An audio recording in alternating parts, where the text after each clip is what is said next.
Hi, today I will show you how you can add Govee Light on Oval AI Hub. First of all, make sure your Govee Light is on the same network as Oval AI Hub. Then we will proceed to the app, tap on the Smart Device button,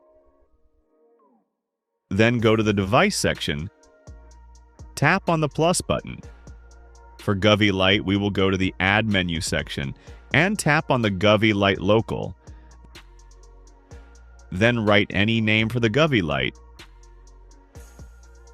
You can select any room from here, and then tap on the Add button.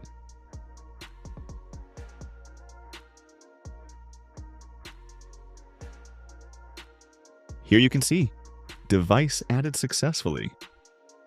Now we will turn on the light. You can change the colors.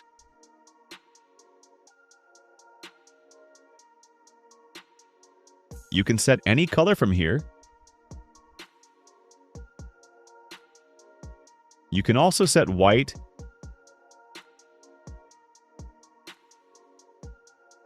You can control the brightness. Also, you can edit the name from here and move the device to another room. Or you can delete the device from here. That's all.